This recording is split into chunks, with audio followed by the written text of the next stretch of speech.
Hi friends, welcome to Geetha Gowda YouTube channel. ಇವತ್ತಿನ recipe egg rice. ಯಾವುದೇ ರೀತಿಯ ಸಾಸ್ ಬಳಸದೆ ಮನೆಯಲ್ಲೇ ಸಿಗುವಂತಹ ಪದಾರ್ಥಗಳಿಂದ ಒಂದು ಸಿಂಪಲ್ ಆದ ಎಗ್ ರೈಸ್ ಮಾಡೋದನ್ನು ನಾನು ನಿಮಗಿಲ್ಲಿ ಹೇಳ್ಕೊಡ್ತೀನಿ. ನೀವು ಒಂದ್ಸಲ ಮಾಡಿ, ತುಂಬ ಟೇಸ್ಟಿಯಾಗಿರುತ್ತೆ, ತುಂಬ ಚೆನ್ನಾಗಿರುತ್ತೆ ತಿನ್ನೋದಕ್ಕೂ ಕೂಡ.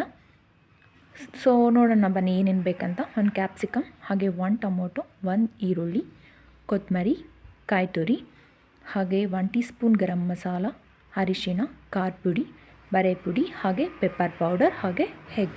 ಬಾಣಲಿ ಬಿಸಿ ಇಡೋಣ. ನೆಕ್ಸ್ಟ್ ಆಯಿಲ್ ಹಾಕ್ತಾಯಿದ್ದೀನಿ, ಹಾಗೆ ಸಾಸಿವೆ, ಈರುಳ್ಳಿ ಹಾಕ್ತಾಯಿದ್ದೀನಿ. ಚೆನ್ನಾಗಿ ಮಿಕ್ಸ್ ಮಾಡ್ಕೊಳ್ಳಿ. ನೆಕ್ಸ್ಟ್ ಕರಿಬೇವು ಆ್ಯಡ್ ಮಾಡ್ತಾಯಿದ್ದೀನಿ. ಹಾಗೆ ಇಲ್ಲಿ ಕ್ಯಾಪ್ಸಿಕಮ್ ಮತ್ತು ಸಾಲ್ಟ್ ಹಾಕ್ತಾಯಿದ್ದೀನಿ. ಚೆನ್ನಾಗಿ ಮಿಕ್ಸ್ ಆದಮೇಲೆ ಟೊಮೊಟೊ ಹಾಕೋಣ.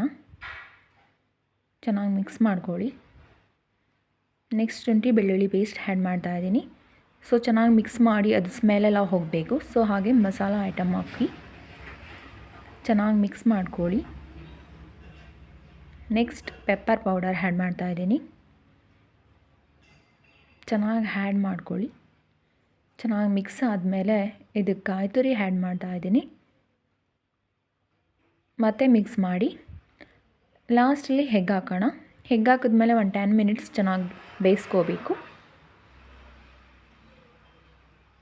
ಚೆನ್ನಾಗಿ ಮಿಕ್ಸ್ ಮಾಡ್ಕೊಳ್ಳಿ. ನೋಡಿ ಬೆಂದಿದೆ. ಈಗ ಲಾಸ್ಟಲ್ಲಿ ಕೊತ್ತಂಬರಿ ಆ್ಯಡ್ ಮಾಡ್ತಾಯಿದ್ದೀನಿ. ಮತ್ತು ಇದಕ್ಕೆ ರೈಸ್ ಹಾಕಿದ್ರೆ ಎಗ್ ರೈಸ್ ರೆಡಿ.